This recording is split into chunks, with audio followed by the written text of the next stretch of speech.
शीश गंग अर्धंग पार्वती सदा विराजत कैलाशी।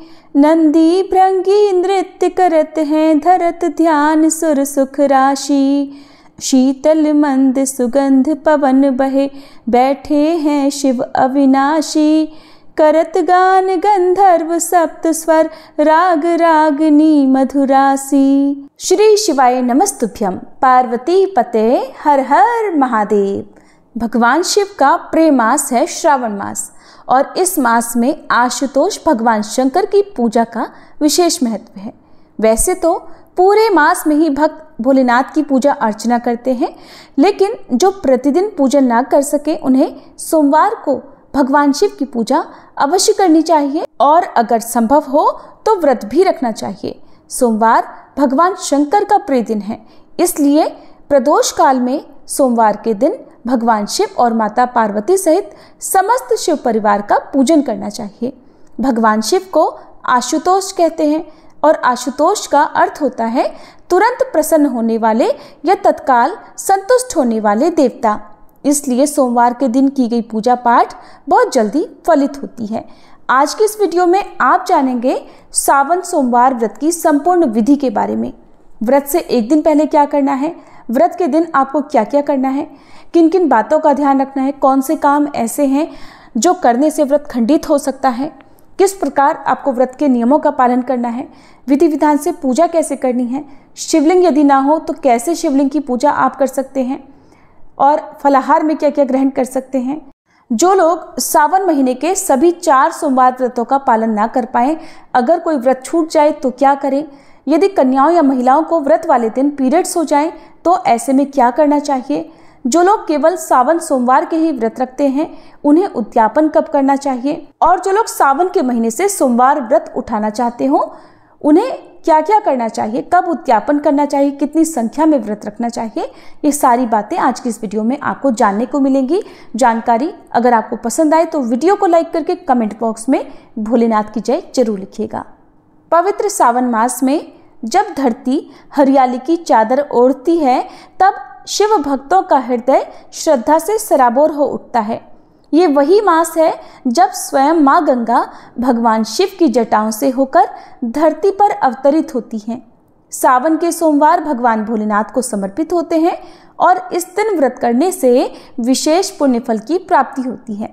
कहा गया है, सावन का सोमवार शिव का वरदान, भक्ति से जो करे उपवास पूर्ण हो सब काम। इस व्रत से शिवजी प्रसन्न होकर अखंड सौभाग्य, उत्तम स्वास्थ्य, समृद्धि, इच्छित वर, वधु और मोक्ष तक का वरदान देते हैं। इस व्रत को स्त्री, पुरुष, विवाहित, अविवाहित सभी लोग कर सकते हैं। सभी के लिए यह व्रत कल्याणकारी बताया गया है। व्रत से एक दिन पहले क्या करना है, तो मानसिक और भौतिक तैयारी करें। व्रत से एक दिन पहले रात को सात्विक भोजन ग्रहण करें और ब्रह्मचर्य का पालन करें। घर की साफ सफाई कर लें, खासतौर पर पूजा स्थान की। व्रत के लिए जो भी पूजन सामग्री है जैसे दूध, दही, शहद, गंगाजल, बिल्व पत्र, धतूरा, आग, शमी पत्र, सफ़ेद वस्त्र, दीपक, रुई, कपूर, शहद, शुद्ध घी, मिठाई, मौसमी फल आदि एकत्रित कर लें। अगर शिवलिंग ना हो, आसपास शिव मंदिर भी ना हो तो तांबे के पात्र में मिट्टी या फिर गाय के गोबर से आप शिवलिंग बना सकते हैं, उन्हीं का पूजन कर सकते हैं। और ऐसा करना भी संभव ना हो तो भगवान शिव की धातु की प्रतिमा या तस्वीर की पूजा भी आप कर सकते हैं। व्रत के दिन आपको क्या क्या करना है, चलिए जानते हैं इस बारे में। तो व्रत वाले दिन सुबह ब्रह्म मुहूर्त में उठें। जितनी जल्दी हो सके सूर्योदय से पहले उठने की आप कोशिश करें। स्नान करें, शुद्ध वस्त्र धारण करें। शांत मन से अब आप पूर्व दिशा की ओर मुंह करके सूर्य देवता को 1 लोटा जल में काले तिल डालकर अर्पण करें। इसके बाद अपने घर के मंदिर में गंगा जल छिड़ककर शुद्धि कर लें। अब पूर्व दिशा या उत्तर दिशा की ओर मुंह करके एक ऊनी आसन पर या कुशा के आसन पर बैठें। अब दाहिने हाथ में थोड़े से अक्षत, जल और बिल्वपत्र लेकर व्रत का संकल्प लें। संकल्प मंत्र आपको इस प्रकार सच्चे मन से बोलना है या इस प्रकार से कहना है कि ओम विष्णु रूपाय नमः, ओम नमः शिवाय। आज सावन मास के पवित्र सोमवार को मैं फल, फूल, जप, तप, उपवास द्वारा भगवान शिव का पूजन करूंगी या पूजन करूंगा। मेरी यह पूजा निष्काम भाव से हो।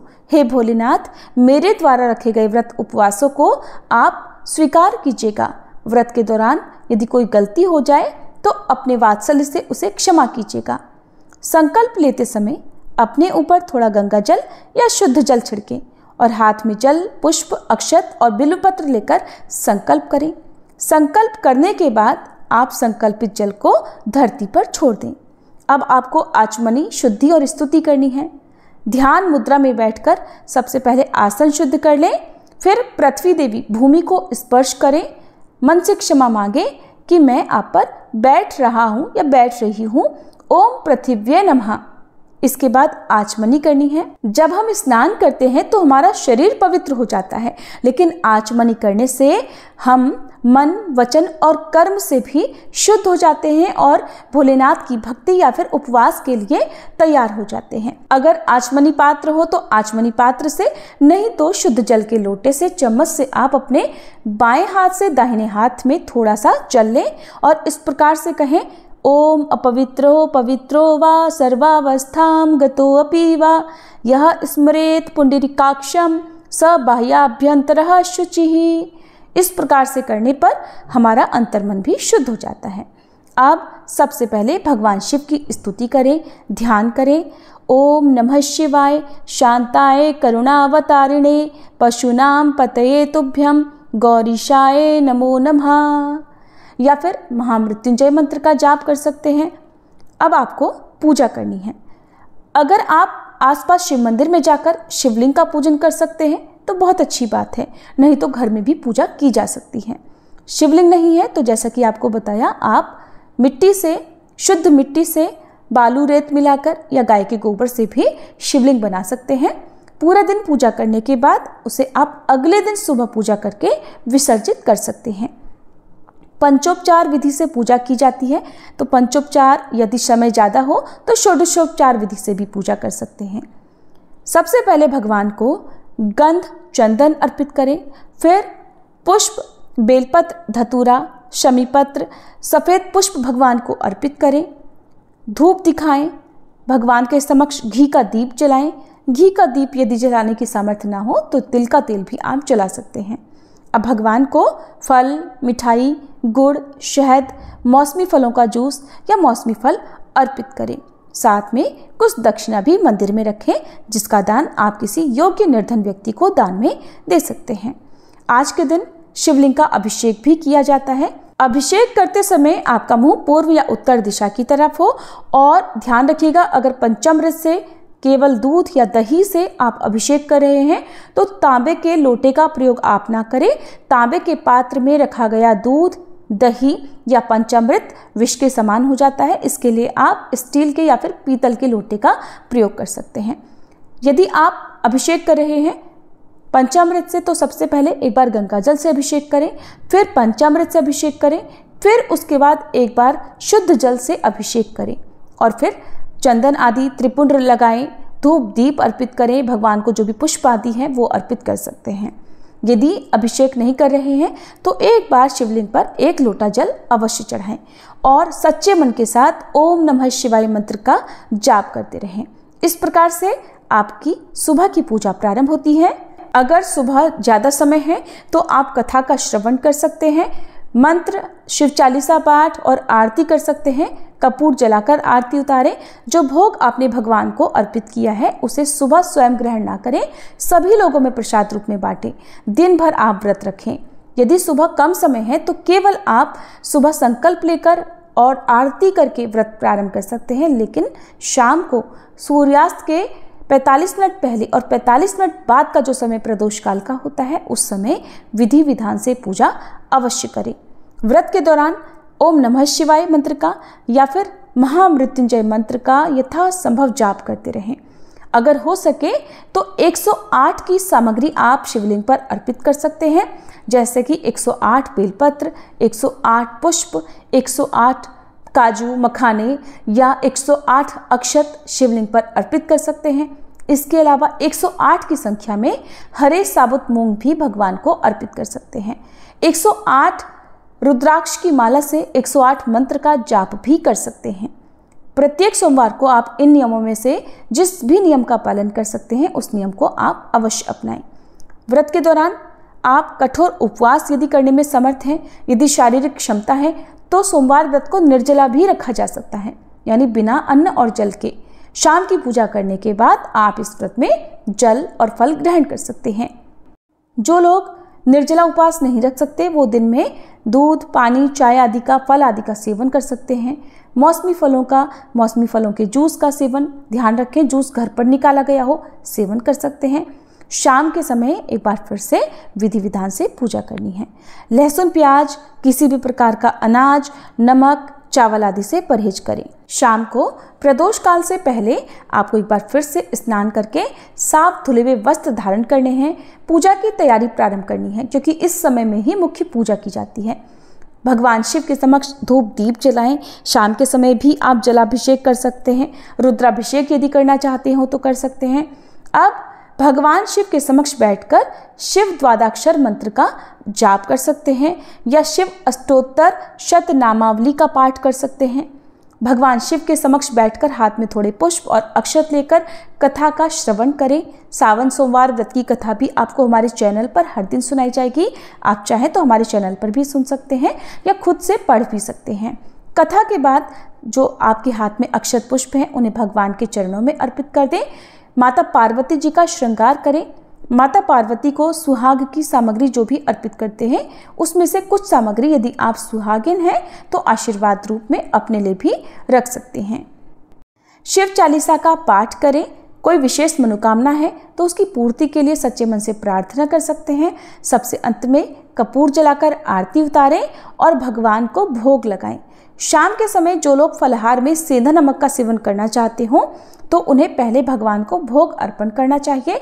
खासतौर पर आप खोए की मिठाई या दूध से बने हुए कुछ भी व्यंजन आप भगवान को अर्पित कर सकते हैं और उसके बाद शाम की पूजा करने के बाद आप शिवलिंग पर चढ़ा हुआ प्रसाद ग्रहण करके अपने व्रत का पारणा भी कर सकते हैं। ध्यान रखें, सोमवार व्रत में जहाँ तक हो सके अन्न का सेवन करने से बचना चाहिए, लेकिन जिनके लिए अन्न ग्रहण करना बहुत जरूरी हो और ऐसे भक्त जो उपवास भी रखना चाहते हो वे केवल सात्विक भोजन ही ग्रहण करें। आप लहसुन, प्याज, मसूर की दाल, बैगन या कढ़ी आदि का सेवन भूल कर भी सोमवार व्रत में ना करें। पूजा करने के बाद सुबह और शाम को सच्चे मन से भगवान शिव से प्रार्थना करें, हे भोलेनाथ, मुझसे अगर पूजा में कोई त्रुटि, चूक, उच्चारण में गलती, मन की चंचलता, विधि में अशुद्धता, सामग्री की कमी या ध्यान में विघ्न हुआ हो तो कृपया उसे क्षमा करें। मैं अज्ञानवश कोई अपराध कर बैठा हूँ या कर बैठी हूँ तो हे भोलेनाथ उसे अपने दास का बाल बुद्धि समझकर क्षमा करें। मेरे मन, वाणी और कर्म से जाने अनजाने में जो भी दोष हुआ हो, हे करुणामय शंकर आप सबको क्षमा करें। आपने मुझे इस व्रत और पूजन का अवसर दिया, इसके लिए मैं कृतज्ञ हूँ। आप कृपया मेरी श्रद्धा को स्वीकार करें, मेरी भक्ति का फल दें और मुझे अपने चरणों की भक्ति में स्थिर रखें। इस तरह से अगर सच्चे मन से प्रार्थना की जाए, क्षमा याचना की जाए तो भोलेनाथ हर गलती को भूलकर अपने भक्तों की झोलियां खुशियों से भर देते हैं। अब बात करते हैं कि कितनी संख्या में ये व्रत करने चाहिए। तो देखिए, बहुत से लोग तो केवल सावन के महीने में पड़ने वाले सोमवार व्रत ही रखते हैं। किसी कारण से अगर आप पहला व्रत ना रख पाए तो बाकी 3 व्रत भी रख सकते हैं। 3 ना रख पाए, किसी कारण से पहला दूसरा छूट जाए तो केवल 2 ही व्रत रखें। लेकिन अगर आपने केवल सावन सोमवार ही व्रत रखने हैं तो चाहे आप व्रत 1 रखें, 2 रखें या 3 या 4, आपको सावन मास की समाप्ति पर व्रतों का उद्यापन अवश्य करना चाहिए। जो भी अंतिम सोमवार होता है उसमें पूरा दिन उपवास रखने के बाद शाम को प्रदोष काल में पूजा करके व्रत का उद्यापन कर सकते हैं। अगर किसी सावन सोमवार में माताओं बहनों को पीरियड्स आ जाते हैं तो ऐसी अवस्था में व्रत को बीच में अधूरा नहीं रखना चाहिए। व्रत तो आपको रखना चाहिए, लेकिन उस व्रत को गिनती में नहीं गिना जाएगा और आप व्रत के सभी नियमों का पालन करें। बस मानसिक रूप से पूजा करें। मोबाइल आदि के माध्यम से कथा श्रवण कर सकते हैं, मंत्र जाप कर सकते हैं, दूसरे के हाथ से प्रसाद भी ग्रहण आप कर सकते हैं, स्वयं से पूजा नहीं करनी चाहिए। बहुत से श्रद्धालु सावन के महीने से 16 सोमवार व्रत भी प्रारंभ करते हैं। तो आपके मन में एक प्रश्न जरूर आता है, खास तौर पर माताओं बहनों को, कि किसी कारण से अगर आपका कोई सावन सोमवार व्रत छूट जाए या 16 सोमवार का आपने संकल्प लिया है, कोई व्रत आपका गलती से टूट जाए, आप ना रख पाए उस दिन व्रत, या पीरियड्स के कारण व्रत ना रख पाए, आप यदि घर से बाहर हो, तो क्या ऐसी स्थिति में आपका वो व्रत खंडित माना जाएगा? तो देखिए, कभी भी अगर ऐसा होता है कि आप किसी सोमवार व्रत ना रख पाए, तो उससे अगले सोमवार को व्रत अवश्य रखें। व्रतों की संख्या 16 ही होनी चाहिए। जब आप व्रत का उद्यापन करें तो जितने व्रत आप नहीं रख पाए हैं उतने व्रत आपको एक्स्ट्रा रखकर फिर व्रतों का उद्यापन करना चाहिए। विवाहित महिलाएं अगर 16 सोमवार का व्रत करती हैं तो सौभाग्य अखंड बना रहता है। अविवाहित कन्याएं अगर सोमवार व्रत में शिव विवाह कथा का पाठ करें तो विवाह के योग शीघ्र बनते हैं। इसके अलावा एक बेलपत्र पर ध्यान रखें, 3 पत्ती वाला कम से कम बेलपत्र होना चाहिए, जिस पर चंदन से ओम नमः शिवाय यदि लिखकर भगवान शिव को अर्पित किया जाए तो जो भी अविवाहित लोग हैं उनके विवाह के योग बनते हैं। उन्हें अच्छे गुणों वाले जीवन साथी की प्राप्ति होती है। जिनका दाम्पत्य जीवन बहुत ज्यादा कड़वाहटों से भरा है तो उनका दाम्पत्य जीवन भी भोलेनाथ और माता पार्वती की कृपा से सुखद बन जाता है। कोशिश करें हर सोमवार व्रत को आप अपने हाथ से गरीबों को भोजन कराएं या फिर दान दक्षिणा अवश्य दें। कोई भी व्रत दान दक्षिणा से पूरा माना जाता है। तो ये थी आज की वीडियो। उम्मीद करती हूँ आपको जानकारी पसंद आई होगी। वीडियो को अंत तक देखने के लिए और अपना कीमती समय देने के लिए एक बार फिर से आपको बहुत बहुत धन्यवाद।